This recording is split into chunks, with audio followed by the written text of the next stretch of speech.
All right, we've got the CT6 in here today, and we are doing front brakes.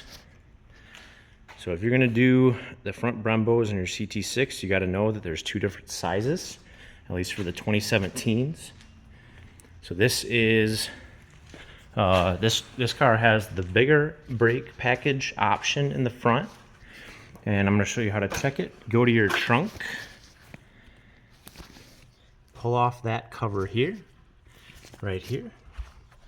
And if you go to the JL portion,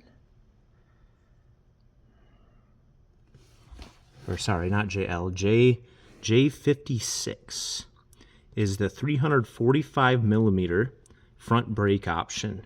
If you do not have a J56, but you have front Brembos, and you don't have a V, you just have the slightly smaller, I think they're the 315 millimeter option, that's going to be a different code, I think a J55. If you got a J56, that's a 345 mil, and that's what I've got.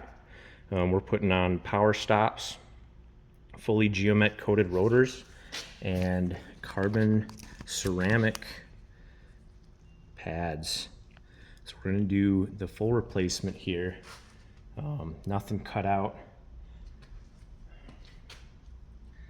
So once you got the wheel off, well, I guess I'm not sure you're taking the wheel off, but I'm going to assume you know how to do that. So first thing we're going to do is we're going to pop these pins out that are holding the retaining clips on. Take a punch. This is a very small one. Make sure it's smaller than the hole.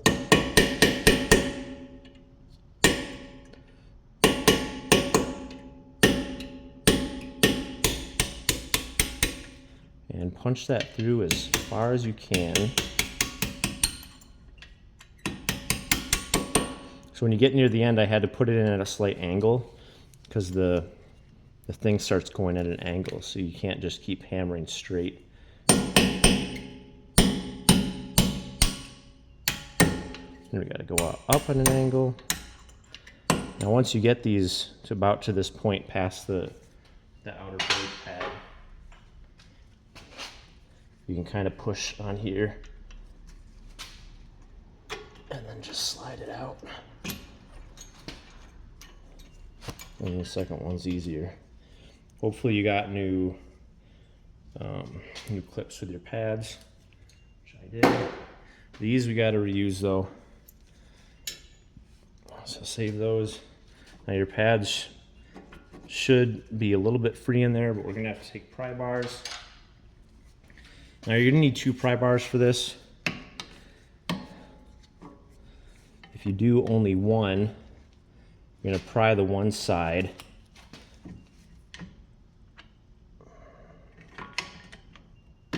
And then when you do the other side, it's gonna actually end up, now watch when I pry this side, it's gonna end up moving this side back in. So you wanna have one pry bar in to hold that one, while your second one goes on this side. So go between the pad and the rotor. There we go. This way you can compress all four pistons at the same time.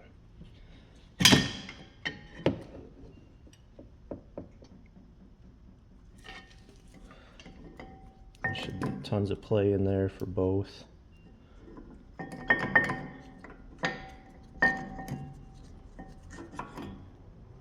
We're getting pretty thin on the inner pads.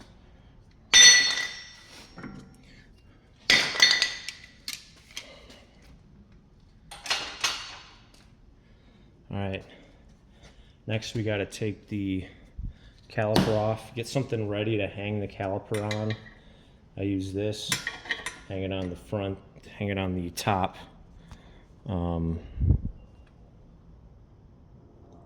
top control arm there. Now we're going to loosen the bolts on back of the caliper. They're 21 millimeter.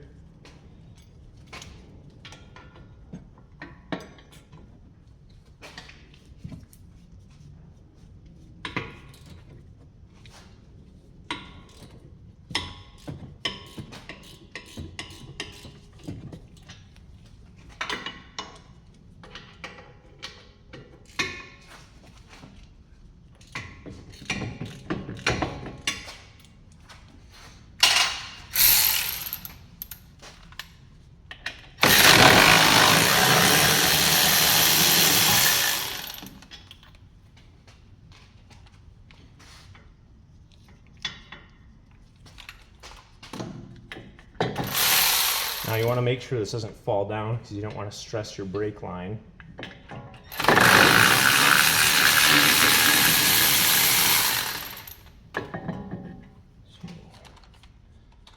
Support. There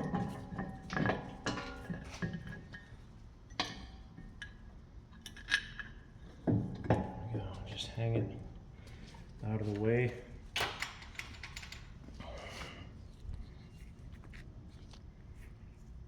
Make sure you guys are still good. All right. Now we got a T30 bolt here holding the caliper on.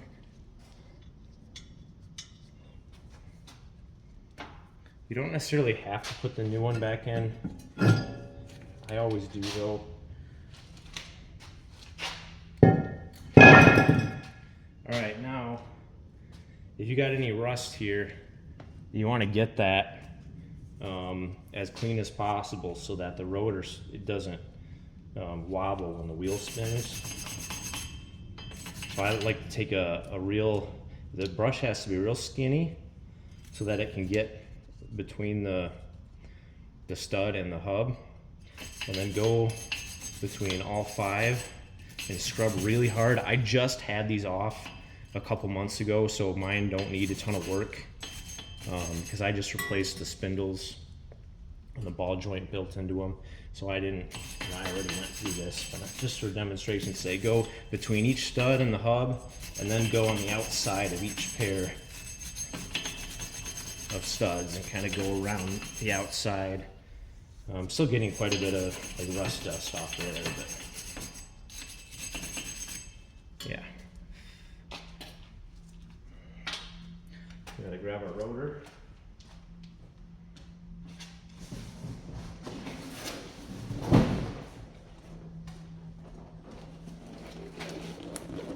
You got Power Stop Evolution, geomet coated.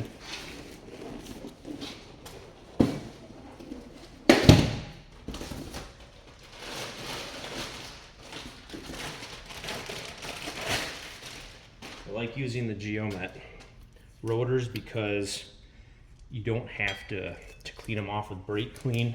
The uncoated rotors always have a whole bunch of shipping oil on them. You gotta clean that off really good. It makes the job take longer. Now you want to look at which of these 5 holes your bolt goes into if you're reusing it, which I am. Now it's not a structural bolt. All it does is hold your rotor in place, and they often rust in place and snap. So what I like to do is I'll put a little bit of copper anti-seize on the hole. You never want to do this on any kind of bolts or threads that are actually structural in any way or need to stay tight. If this bolt comes loose, it's not going to hurt anything. It could fall out and it's not going to affect the car in any way. We just want to make sure it comes out next time. So that's in. And we got to put our caliper back in place. And whenever you take the caliper off, if you look at this, you'll see that it has some old thread locker on there. If you take your car to the dealer to have the brakes done, they will replace these bolts because GM requires it. But the reason they require the replacement is because the new bolts have new thread locker on them. You don't need to replace them. You can just put new thread locker on. You want to clean the threads, you know, reasonably, because any amount of dirtiness will hinder how well the thread locker holds. But even just that, this we don't have to worry about because this doesn't actually touch anything, but this is the used portion of the threads. You can see already that's pretty clean and dry up there now. So take your blue thread locker. This is the Harbor Freight Special. Works great and it's very affordable. Actually, this might be Amazon stuff, I don't remember.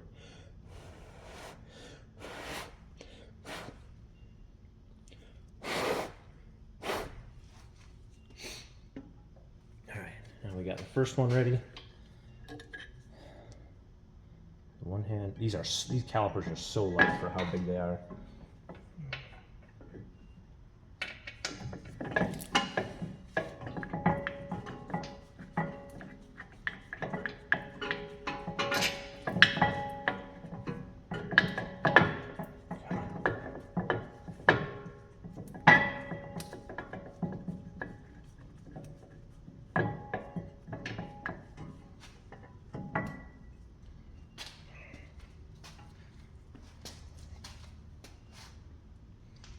Where'd my brush go?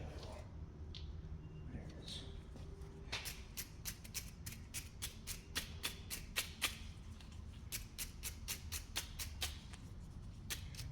The wires on this brush are extremely stiff. They'll break off before they bend very much. That's what you want for these, for cleaning brake components and rust.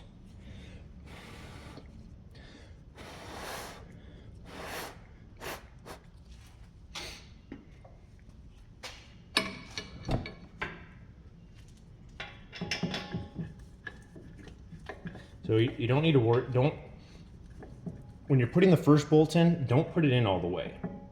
Just enough to hold the caliper in place, and for sure don't tighten it. If you tighten the first bolt before starting the second bolt probably won't even start. You want to start, make sure both bolts are started before either of them are tightened.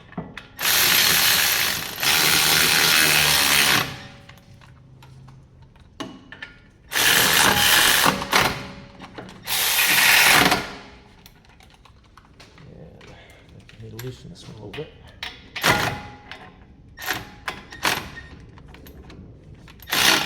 Now my battery's super low.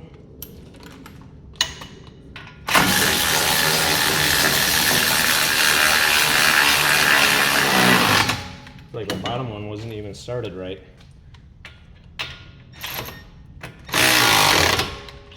There we go.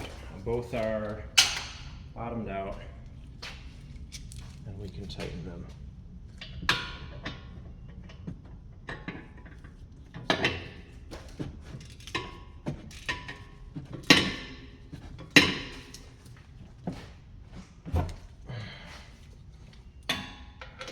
I still want to put a really good amount of strength into this.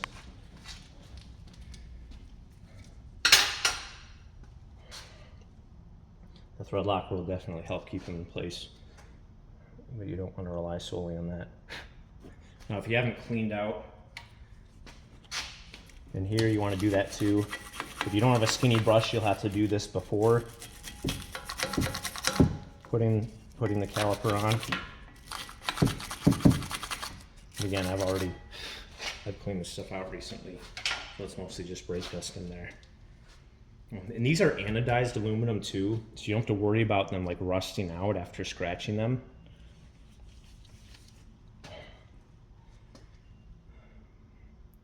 All right, next we're going to slide the pads in.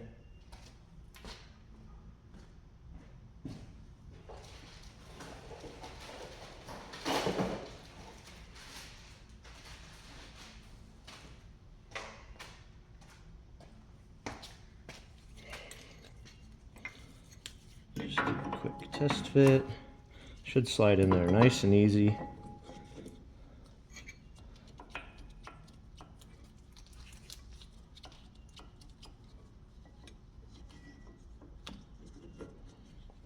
There's our new hardware.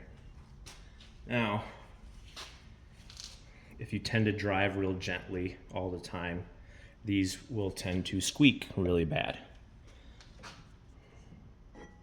Or if you're like me and you get carbon fiber ceramic pads, which these are, super high heat tolerance, so they're basically impossible to overheat the pads. Put a very light coating of copper anti-seize on the contact surfaces. You want to do both edges where it contacts the caliper, and then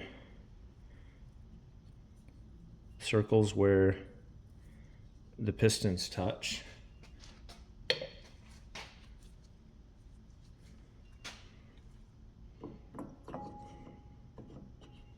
And then you want to slide it in until the holes here line up with these holes.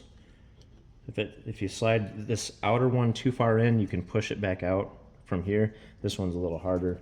You can't really get your fingers back there. So if you push it too far, you have to kind of, like I did earlier, grab it from the ears. So try not to shove the back one in too far. This is what I use. Put it on so many things. Again, both contact edges.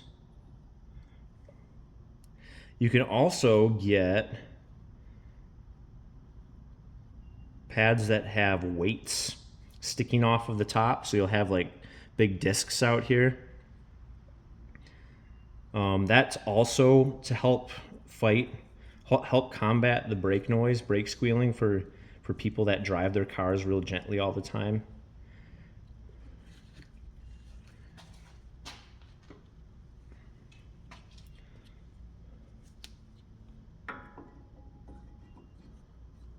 All right, so we're gonna slide that in so the holes line up. Same with this one. All right, now we can put the hardware on.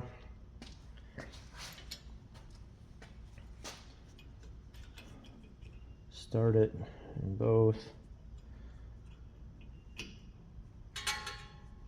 So the first one you slide through is going to be much easier than the second one. I'm going to do the bottom one first because I think it'll be easier to show the top one on the camera.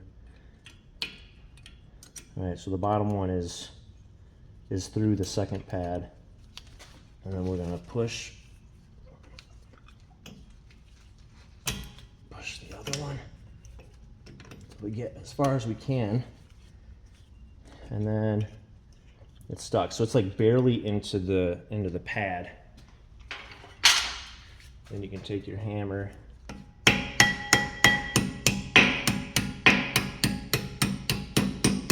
tap it until this pokes through, and you'll hear the sound of the impact change as soon as it's bottomed out. So this is hitting the caliper. This is hitting the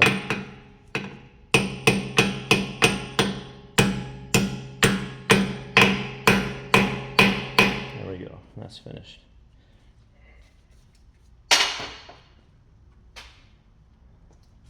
There we go. Brembo brakes and rotors. Brake pads, brake rotors. That's how you do it.